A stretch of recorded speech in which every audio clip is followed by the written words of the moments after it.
सच live news, हर कदम सच के साथ।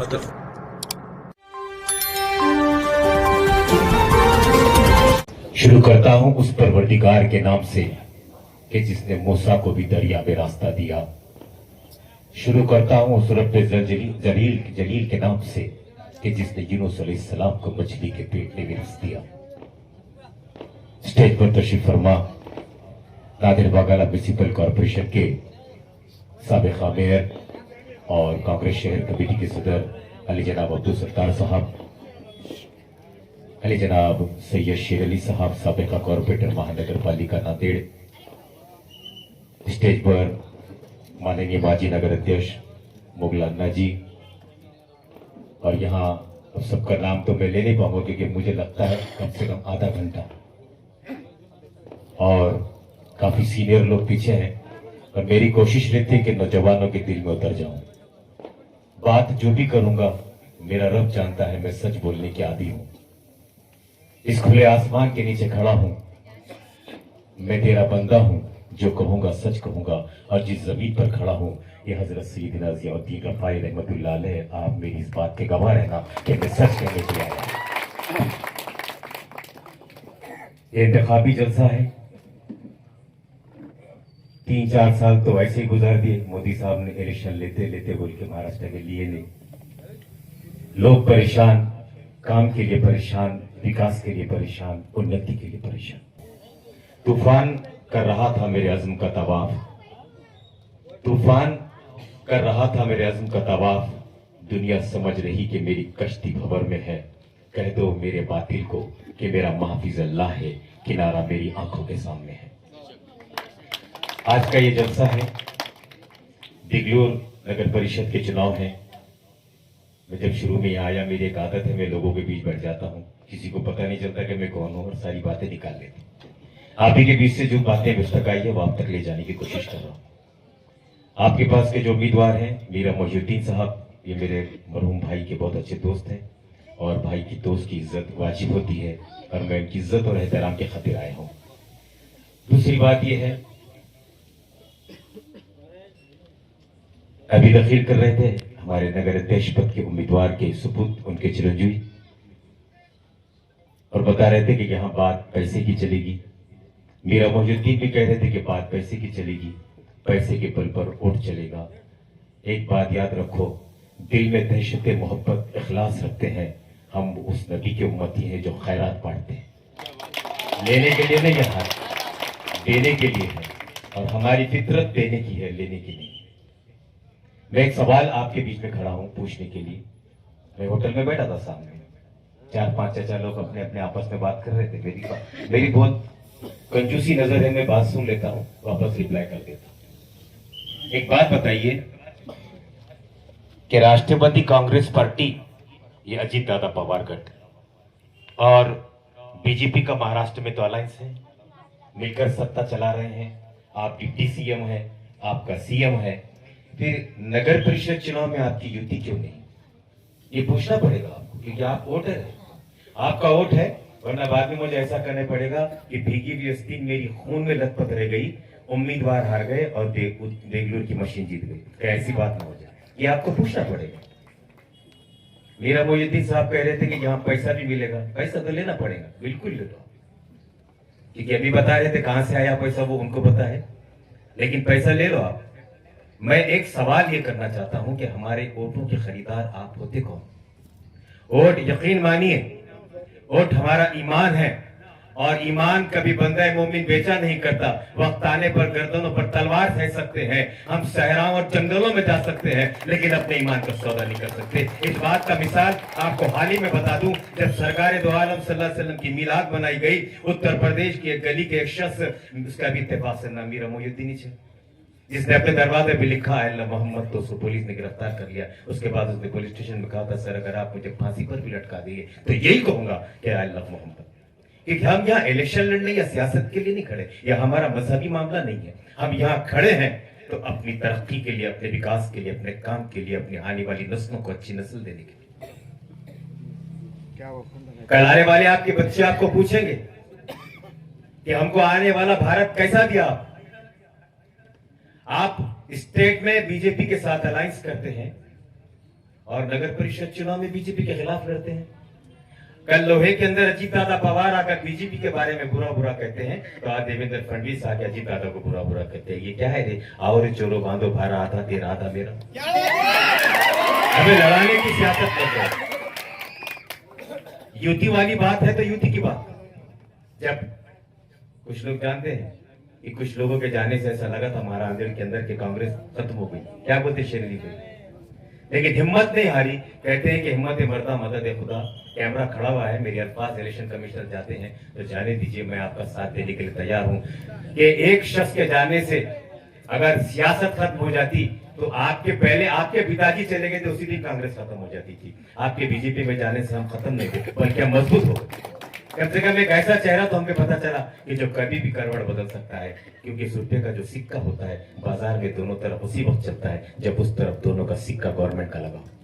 तो तुम गवर्नमेंट के सिक्के वाले थे नहीं, ईडी के डर से बीजेपी में चले गए और आप कहने लगे कि मेरे बगैर नांदेड़ जिले के अंदर कांग्रेस को कौन संभालेगा। हमने उन्हीं के गढ़ में खड़े होकर कांग्रेस के उम्मीदवार, पहले उनके पिताजी वसंत चौहान को चुनकर दिया, उनके निधन के बाद फिर उनके बेटे रविंद्र चौहान को कांग्रेस को चुनकर दिया। ये देगलू की ताकत थी, या आपके वोट थे कि आपने सच्चाई के साथ खड़े रहने का काम किया, किसी दोगले के साथ नहीं। और आज तो मुझे ये भी पता चला है होटल के अंदर कि बीजेपी से भी उम्मीदवार खड़े, वो भी मुस्लिम। और अफसोस हुआ मेरे को, मैंने बोला कि ऐसा कैसा जी? नहीं पैसे मिले होंगे ना, बोले इनको खड़े रहने। बोला पैसे खड़े रहने के लिए नहीं मिले, पैसे इसलिए मिले हैं कि मेरी कौम के वोट काटा जाए। तुम्हारे वोट काटने के लिए उनको खड़ा किया गया है। और खुदारा जिस दिन तुम्हारे वोट कट गए उस दिन आने वाली तुम्हारी नस्लें कट जाएगी, तुम्हारे आने वाला कल का वक्त कटेगा, तुम्हारे आने वाले कल की तारीख मिटा दी जाएगी। फिर यही कहेगा तुम्हारा बच्चा बड़ा होकर के तारीख की निगाहों ने वो नजारा भी देखा है। मेरे माँ बाप की गलतियों ने हमने ये हालात भी देखे हैं। एक तिनका था जो बहा कर लेकर चला गया, अरे हम तो उसकी उम्मत है जो हवाओं के विरुद्ध बदलते थे। तुम्हें बिकना नहीं, मैं यहाँ इसीलिए खड़ा हूँ, मैं इतनी देर से तखीर कर रहा हूँ क्योंकि मैं कभी वोट नहीं मांगता। नीलमवार साहब जी कहा यहाँ पर, देश मोदी जी, सत्तार भाई अच्छे से जानते हैं। मैंने मेरी जिंदगी में मैं अभी जिबली हिल की तकलीफ कर आ रहा हूँ हजरतदीन के साथ, मैंने वहां भी वोट नहीं मांगा। वोट मांगने वाला भिखारी होता है, अबे हम तो हकदार है, हम हक मांगने की बात करते हैं। वोट हमारा फर्ज है, वोट हमारा ईमान है और हमारा हक है, और हमारा हक देने का किसी की ताकत नहीं छीननी, वो हम किसी को भी दे सकते हैं। लेकिन एक बात याद रखिए मेरे अजीज दोस्तों, मेरे भाइयों, बुजुर्गों और घरों में बैठी मेरी पाक नशीन माँ और बहनों, ये वोट देने से पहले उम्मीदवार को पूछिए कि आपका हक है। आप वोट देने से पहले पूछिए कि मैं वोट तो दे रहा हूं लेकिन क्या मेरे काम कर पाओगे तुम? क्या मेरे वोट के बदले मुझे ये सुविधा दे पाओगे तुम? खाली 1,500 की लाड़की बहन की योजना देकर बेवकूफ बनाने का काम मत कीजिए आप। ये राष्ट्रवादी कांग्रेस पार्टी, अजीत दादा पवार गठ, उनका एक एमएलए जो अहमदनगर से चुनकर आता है, उसने मेरे नबी की शान में गुस्ताखी की। अजीत पवार ने उसको कुछ नहीं कहा। जब अजीत पवार कहते हैं कि हमारी राष्ट्रवादी सेकुलर है, तो उसके आमदार सीट को रद्द कर देना चाहिए था कि तुमने किसी एक समुदाय पर उंगली कैसे उठाई। वो उम्मीदवार आरएसएस की चट्टी पहना हुआ उम्मीदवार है जो हमारे खिलाफ बात करता है। मैं आपको जोड़ने के लिए आया हूं, मैं आपको एक करने के लिए आया हूं, मैं आपको संविधान के साथ लेकर चलने आया हूं, क्योंकि यहाँ पर सारे समाज के लोग रहते हैं। मैंने वहां होटल में पूछा कि कितने वोटर है यहाँ पर, तो किसी ने कहा कि 4,000 वोट है, जिसमें 2,000 मुसलमान वोट है, 2,000 कोली और माली वोट है। क्या हम लोग आपस में मिलकर नहीं रह सकते? इतिहास गवाह है, तारीख गवाह है कि बड़े बड़े दंगे और फसादात हुए। देगलूर को हमेशा हजरत सैयद जियाउद्दीन रफाई ने सारे समाज को रोक कर रखा, कभी यहाँ झगड़ा और दंगा फसाद नहीं। क्योंकि यहाँ के पास, यहाँ के लोगों में वो दर्द है, अभी वो इखलास, वो मोहब्बत है, क्योंकि यहाँ के लोग तालीम पर भरोसा रखते हैं, यहाँ के लोग आदमी की सच्चाई पर भरोसा रखते हैं, यहाँ के लोग आने वाली नस्लों को अच्छी सियासत और अच्छा माहौल देने की ताकत रखते हैं। आपको अच्छा माहौल देना है। बात वोटों के बिकने की आई, मोहिउद्दीन साहब कह रहे थे, मैं सुन रहा था, पीछे बैठा हुआ था। मुझे एक बात बताओ, 500 रुपए में आप वोट बेचेंगे क्या? मैं इतने दावे के साथ कह सकता हूं कि जितने लोग मेरी यहां महफिल में बैठे हैं, इस सभा में, सारे अहले ईमान रमजान में हर एक आदमी रोज कम से कम 100 रुपए खाली अल्लाह की रात में ज़कात दे देता है कि मैं रोजे की हालत में अल्लाह एक के 70 है, मैं 100 रुपया खैरात कर रहा हूँ, अल्लाह मुझे उम्मीद है कि तेरी बारगाह में 70,000 गुना मुझे सवाब मिलेगा। तो हम देने वाली नस्ल है, क्या 500 में बिकने वाले समझे हम? एक बात मैं हमेशा नांदेड़ के इलेक्शन में, बड़े इलेक्शन में कहता हूँ, मगर मैं आपके चेहरों को देखकर कहना चाह रहा हूँ, क्योंकि मैं अक्सर बड़ी सभाओं को जाने का बहुत शौकीन हूँ। लेकिन एक बात कह दूं कि एक तारीख में नांदेड़ में एक बात बहुत मशहूर हुई सत्तार भाई इलेक्शन में कि मुसलमान कितना, 2 प्लेट के उतना। अरे तेरी औकात नहीं है बे हमें बोलने की, तेरी हैसियत नहीं है हमें बोलने की। एक मजबूर अगर हमारे दरवाजे पर खटका मारकर भीख मांगता है तो हमारी माँ सबसे पहले दरवाजे में जाकर खैरात देती है, उससे कहती है कि ऐ फकीर है बाबा, मेरे आने वाले बच्चों के लिए दुआ कर, मेरी तो उम्र खत्म हो गई, मैं इसीलिए खड़ा हूँ कि आने वाले बच्चों को अच्छी सियासत देना है, अच्छी नस्ल देना है, अच्छा सियासी माहौल देना है। तो आज आपको फैसला करना पड़ेगा कि आपके वोटर को वोट देंगे, क्या आपके वोट खरीदने वाले को वोट देंगे, क्या आपकी नस्लों को खैरात और भीख मांगने वालों को वोट देंगे। ये नहीं चलेगा। याद रखो, गाफिल की मदद अल्लाह भी नहीं करता। ये मेरे बड़े भाई अनीस कमर का खास जुमला है। मेरा की मदद अल्लाह भी नहीं करता। मैं तुम्हें गफलत से जगाने की कोशिश कर रहा हूँ कि खुदारा तुम जागो, तुम्हारी सफों का इत्तेहाद आने वाली जिंदगी को एक एहसान और एक एहसास भरी जिंदगी दे सकता है। तुम्हारे आने वाली नस्ल तुम्हारे बच्चों को दुआएं देगी। ये इलेक्शन का माहौल है, इलेक्शन का दौर है, बहुत से लोग उम्मीदवार आएंगे। अब यहाँ तो बीजेपी के खड़े नहीं, कोई बात बोलो, आपका दिल गवारा करेगा क्या कि भारतीय जनता पार्टी के कमल के फूल का बटन दबाने का? एक जना हाथ उठा के बता दो कि मैं देने को तैयार हूं।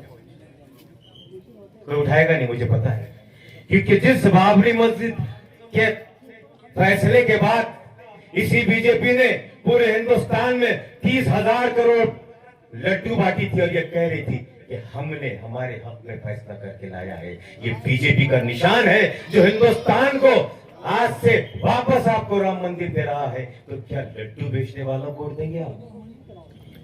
वो मेरे भाई है, मैं उनको बुरा नहीं कह रहा हूं। मैं कभी किसी उम्मीदवार का नाम नहीं लेता, मैं किसी भी मुखालिफ उम्मीदवार को बुरा नहीं कहता। मैं अल्लाह से ये कोशिश करता हूँ, दुआ करता हूँ कि अल्लाह उसके जहन को, दिल को पलट दे ताकि वो फिर से हमारे पास आ जाए। एक का भी दिल गवारा नहीं करेगा बीजेपी को देने के लिए, ना मुसलमान करेगा, ना हिंदू करेगा, ना माली, ना कोली। हर सेकुलर हिंदुस्तानी ये चाहता है कि एक अच्छी सत्ता, एक अच्छी सियासत, एक अच्छी सरकार हमें मिले। यहाँ पर सारे समाज के लोग, संविधान लिखते हुए डॉक्टर बाबा साहेब अम्बेडकर ने लिखा था। आप संविधान की किताब पढ़ो, संविधान के बुक को खोलो, 31 पेज की पहली लाइन को पढ़ो। हिंदुस्तान सेकुलर, भारतवर्ष सेकुलर, इस भारत में हर एक को अपने धार्मिक पथ पर चलने का सम्मूत अधिकार, भारत में रहने वाले हिंदू, मुस्लिम, दलित, सिख, ईसाई, माली, कोली, सारे समाजों को अपने धर्म पर चलने का संपूर्ण अधिकार है। हमारी माँ और बहनों और बेटे को 3 तलाक के नाम पर बेवकूफ बनाने वालों को वोट दे क्या? पार्लियामेंट में बिल पास होता है, आपके पास आएंगे आपके खासदार साहब, उस वक्त पार्लियामेंट में थे, अशोक चौहान साहब, पूछिए वोट दिया कि नहीं उन्होंने? वोट दिया उन्होंने। फिर वोट हमारा और मुखालिफत में वोट आपका, ये सियासत नहीं, ये तो हमारे दिए हुए वोटों की सौदागरी कर रहे हैं आप। कुर्सी आपकी नहीं है, कुर्सी आपकी है। एक बात याद रखिए, इस वार्ड में मीरा मोइनुद्दीन साहब और मोहतरमा जो साहिबा की फोटो है, नूरी मैडम, आपके नगर अध्यक्ष, ये सब आपके अपने उम्मीदवार हैं, क्योंकि ये आपकी हक की लड़ाई लड़ने के लिए खड़े हैं, वोट बांटने या वोट खरीदने के लिए नहीं। एक बात याद रखो, अगर कल खुदा ना खास्ता, कल के को आज का ही बोल, बहुत दूर की बात मत सोचिए, अगर आपके किसी बच्चे को पुलिस ऑफिसर बाहर खड़े हैं, मेरी आवाज रिकॉर्ड कर रहे हैं, बड़े इत्मीनान से कीजिए, मैं डरने वाला नहीं हूं आपसे, जो बोलूंगा सच बोलता हूं। अगर आपके उस उम्मीदवार ने, खड़ी के उम्मीदवार ने अगर एक फोन कर दिया कि मीरा मोइनुद्दीन साहब के मोहल्ले का एक बच्चा है, परवेज, जरा उसको उठा लो जी साहब, कहीं को जरा पुलिस खिलाफ चल रहा है, जो हमारे कौन से भी मामले में खामा का उसको पकड़ लेंगे। एक बात याद रखो, तो ये आने वाली 2 दिसंबर तक ये हालात बनेंगे, उस वक्त पुलिस स्टेशन में सीना तान कर हक की बात करने वाला आपको नगर सेवक चाहिए, तो वो मीरा मोइनुद्दीन आपके पास है। स्टेज पर कितनी फोटो लगी हुई है, जितनी फोटो लगी हुई है नगर अध्यक्ष से लेकर आपके देगलूर नगर परिषद के 27 कांग्रेस के नगर सेवक अगर पुलिस स्टेशन के बाहर मांडी डाल कर नहीं बैठ गए तो मैं जिंदगी में कभी आपके देगलूर में नहीं आऊंगा। वोट बेचने के लिए, वोट खरीदने के लिए तुमको हम नजर आते हैं, पुलिस स्टेशन में डालने के लिए हम नजर आते हैं, हमारे गली का काम करने का बोले तो सीधा सीधा बोलते पैसे लिया ना बे, कह के काम बोल रहा तू। ये आपके साथ हुआ है, मैं सब सुनकर ही बोल रहा हूँ ये बात, मैं कोई मेरे दिल से नहीं बोल रहा हूँ, क्योंकि मेरे एक आदत है, मेरा मोहिउद्दीन साहब और जयाउद्दीन साहब, आप तो हमारे खोखा वाला फैमिली के भाई है, बाबू भाई के, यही बात चल रही थी, मैंने यही सुन लिया। नहीं वो उन्हें गए तो ऐसा बोला, बोले इससे पहले कि पैसे लेना रहे, बोले तूने 500, घड़ी घड़ी का रहा घर को, वो नाली भरी भरी, चल निकल। ये आप पैसे लेंगे तो ये सुनना पड़ेगा, और अगर आप बगैर पैसे की वोट डालकर बोलेंगे ये गिरेबान पकड़ सकता हूं मैं नगर सेवक, मेरी नाली साफ करके देना पड़ेगा, मेरे को स्वस्थ हॉस्पिटल देना पड़ेगा, मेरे देगलूर के अंदर एक डिलीवरी स्पेशल हॉस्पिटल चाहिए, यहाँ काम चाहिए, काम मांगो, नहीं करे तब बोले। यहाँ आपके पास खासदार है, घबराने की बात नहीं है, यहाँ आपके पास सत्तार भाई है, घबराने की बात नहीं है, पूरी कांग्रेस पक्ष आपके पीछे खड़ी है, घबराने की बात नहीं है। नफरत के माहौल में भी मोहब्बत की दुनिया चलाने आया हूँ, मैं राहुल गांधी का सिपाही हूँ, इसलिए आपके सामने आया हूँ। मैं भारत जोड़ो यात्रा में, देखिए पीछे मुन्ना अब्बास बैठे हैं, और से देखिएगा जो यहाँ के प्रभारी हैं, ये वही शख्स है जिसने मुझे राहुल गांधी के साथ 27 दिन तक भारत जोड़ो यात्रा में भेजे थे। मैं हर रोज राहुल गांधी के साथ एक नए अंदाज की ऐसी तकलीफ करता था कि राहुल गांधी मुझसे प्रभावित होकर बोलते थे कि खाते क्या हो, अल्लाह साहब खाता नहीं हूँ, ये मेरी माँ की दुआओं का सरे पास सच करता हूँ। सच बोलने के लिए घबराया नहीं करते, और सच बोलने वाले के कभी पैरों में कांटे छुपा नहीं करते। आई है आंधी तो उसका रुख मुड़ जाएगा, जिसके घर में माँ दुआ करती है उसको तूफान क्या डुबाएगा। ये पैसे मत फेंको, ये कुछ भी मत फेंको, खाली एक हाथ उठाकर वादा करो कि 2 दिसंबर को कांग्रेस वोट देते या नहीं, या पैसे वालों को देते, आप उठाकर बताइए। हाथ उठा दो, मैं समझ जाऊंगा, दूर तक खड़े हुए लोग हाथ उठाइए।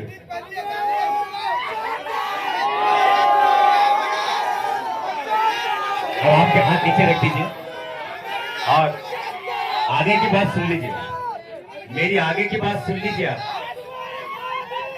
मेरी आगे की बात सुन लीजिए। या आपने हाथ उठाया ना, तो पहले ऊपर देख लो कि बैठा कौन है। सारी कायनात के बादशाह को आपने गवा रखा, सारी दुनिया के मालिक अल्लाह को गवा रख के आपने हाथ उठाए हैं, और सैयद जियाउद्दीन रफाई की जमीन पर रहते हैं, अल्लाह और उसके महबूब दोस्त को धोखा नहीं दे सकते। आप अगर धोखा दे देंगे तो इस दुनिया में जलील और आपकी खबर भी खराब हो जाएगी। मेरे यार दोस्तों, मैंने इतनी देर में कभी आपसे वोट मांगा? क्योंकि वोट मांगता नहीं, वोट हमारा हक है, हक लेने के लिए किसी से